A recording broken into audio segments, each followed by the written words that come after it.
fight to be the person philosophy wants you to be? Are you fighting for yourself? The Stoics can't make you be or do anything. They can just lay out the formula, but it's ultimately on you to follow it, to step up and actually be it.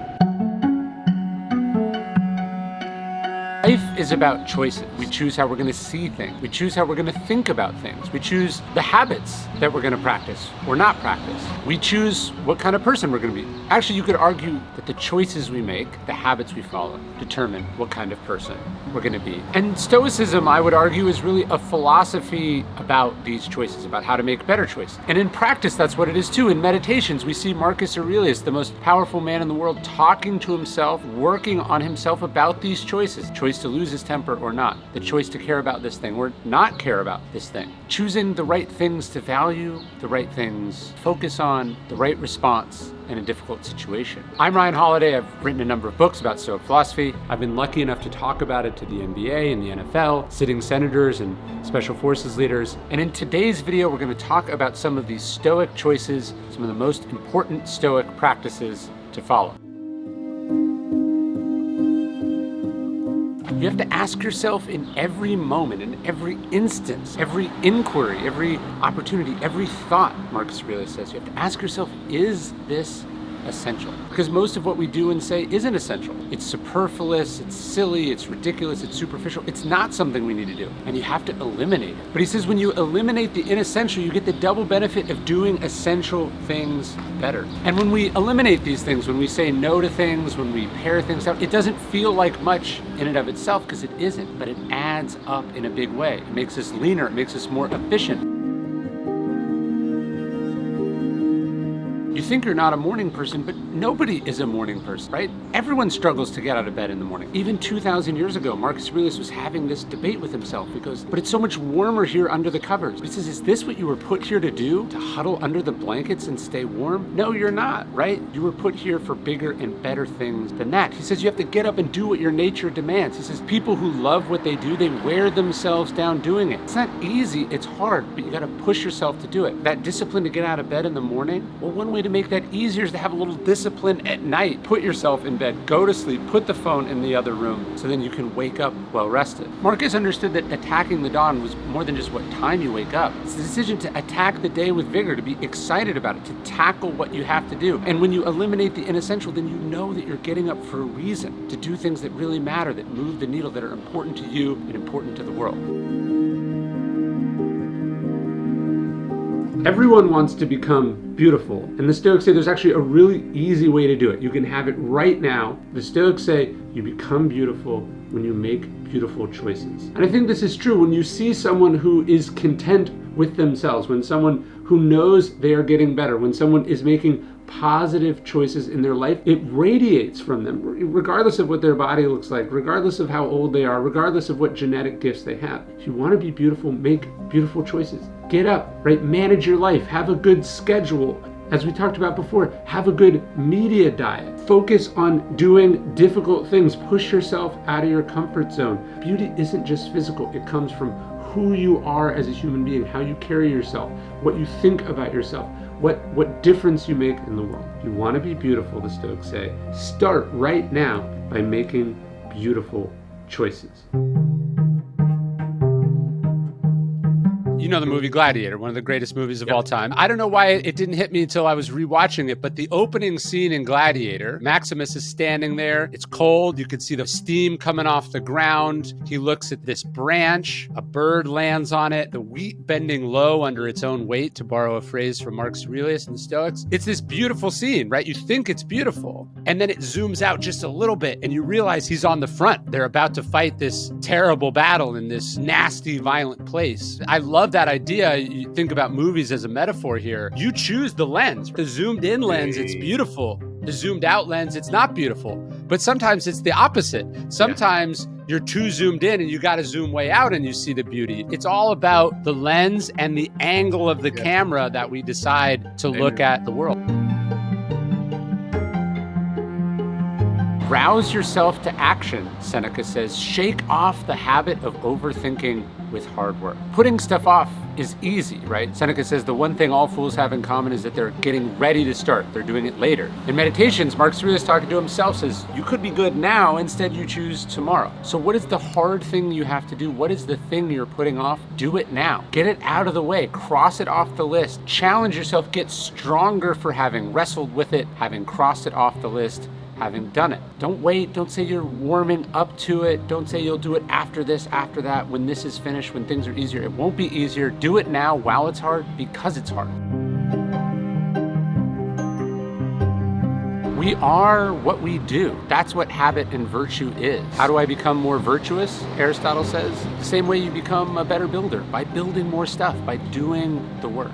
Epictetus, in his discourses, he says, don't talk about your philosophy, embody it. Talking about it, journaling about it, that's a form of practice for sure, but it's mostly about making the choices, taking the action. It says our capability, it's confirmed and it grows through the actions that we take. He says, if you want to do something, if you want to be something, you have to make a habit of it. And so that's the essence of all of these choices. You practice them big and small.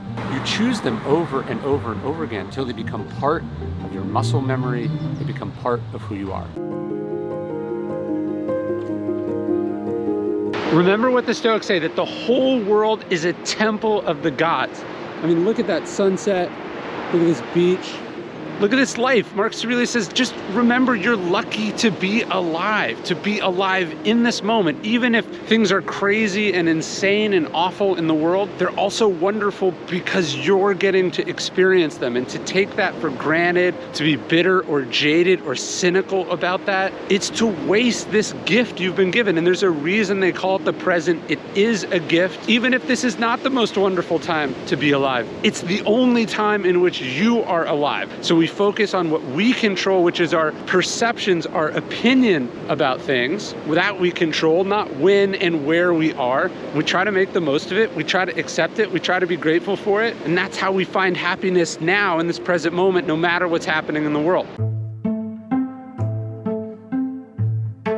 It doesn't matter if you're cold or tired, if you're hungry or well rested. It doesn't matter the situation at all, Marcus Aurelius say. It's just that you do the right thing. It says the rest doesn't matter. That's your job. The Stoics say your job is to do right. That's what the virtue of justice is about. There's no excuses. There's no explanations. The Stoics' virtue was the main thing. That was what we are put here to do. Doesn't matter what other people do or say. Marcus Aurelius writes to himself in Meditations, my job is to be good. And he meant also to do good, to help other people, to be a force for good in the world, to leave this place better than you found it. That's the ultimate habit. That's the habit that trumps all the other ones. And it's something you have to let guide and inspire all your actions and choices. No one can harm you, at least according to the Stoics. They can hurt you, they can say cruel things, they can attack you, they can cut you, they can make you bleed. But to the Stoics, harm was a choice. You decide to see yourself as harmed by it. You remember Eleanor Roosevelt, no one can make you feel inferior without your consent. We choose to feel harmed. You are hurt the moment you believe yourself to be, Epictetus said. Marcus Aurelius says, don't want to be harmed, don't choose to feel harmed. We control our emotions, we control our opinions, we control the story we tell ourselves about what happened. And that's why the Stoics said you are complicit when you feel harmed, because you choose to see it that way. One of his biographers wrote that what was so great about Marcus Aurelius is that his severity was limited solely to himself. One of Lincoln's aides said something similar. He said, Lincoln didn't expect perfection of anyone. He didn't even expect of them the same high standards he had for himself. We have to understand it's called self-discipline for a reason. It's our standards, it's our rules, it's our potential we're trying to live up to. It's not a weapon we bear against others. Our discipline should be limited to ourselves, our choices, our actions, our habits, our expectations. And when we see other people falling short of our standards or their standards, we want to be forgiving, we want to be tolerant, we want to be helpful, we want to be encouraging. That's what self-discipline is about. I once told my wife that she was frustrating me, and she responded with probably the most frustrating thing you can imagine. She said, "I can't make you frustrated." But to the Stoics, this is totally true because we're responsible for our own emotions. Epictetus says, if you find yourself offended, realize that you are complicit in taking offense. It takes two to tango. But also, as the Stoics say, things don't upset us. We choose to be upset about them. It's our opinions that are to blame, not the objective situation. So this is a really important thing to remember. No one can make you angry. They can't make you upset. No one can make you feel anything. That's a choice that you make. You're responsible for your own emotions. And I'm telling you that as much as I'm telling myself that, because I forget it all the time. We're responsible for our own emotions. Nobody else. No one can make us feel, say, or do anything, least of all frustrated or angry. Seneca says that you can't buy more life, but you can acquire fearlessness. You can stop being afraid of death. And when you cease to be afraid of death, when you stop worrying about what looms way off in the future, what you get is right now. You get the present moment. So the Stoics think about this exercise of memento mori. They meditate on their mortality. They envision their own death. They plan for their own death. They practice for their own death so that it ceases to waste their time, to waste their energy. It ceases to intimidate them. They can give themselves the gift of the present moment right now. And you can do that. Don't be afraid. Get yourself some fearlessness. Don't worry about death. While you're here, Epictetus says, death is not here. And when death is here, he says, you are not here. And so we think about death because it empowers us now here in life. And that's what memento mori is ultimately about.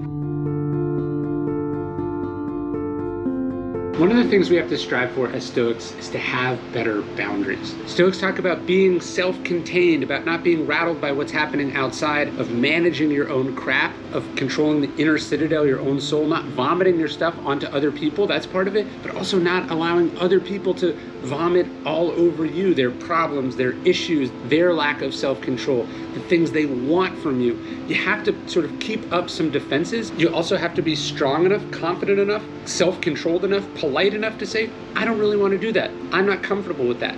I don't like that. I'm not okay with that. Here's what I am willing to do instead. To me, boundaries are really about being a responsible, mature, communicative adult who sets the rules of engagement for your own life, for your interactions with other people. And if you can't do that, as they say, a country without borders is not a country. A person without boundaries isn't a person. Marcus Aurelius writes to himself, he says, fight to be the person philosophy wants you to be. And I just love that so much. It's that Stoicism has this ideal for you to be someone who's resilient, someone who's strong, someone who's virtuous, someone who's kind, who cares about the common good, someone who isn't easily rattled, someone who's committed to bettering themselves. That's what Stoicism wants for you. That's what the Stoics have been writing about for centuries. That's what we do in these videos, in the Daily Stoic email. That's the ideal. But the question is, are you fighting for yourself? Are you fighting to be that thing? Are you striving today to get a little bit closer to that perfect ideal? Are you fighting for yourself? The Stoics can't make you be or do anything. They can just lay out the formula, but it's ultimately on you to follow it, to step up and actually be it. That's what I want you to think about today.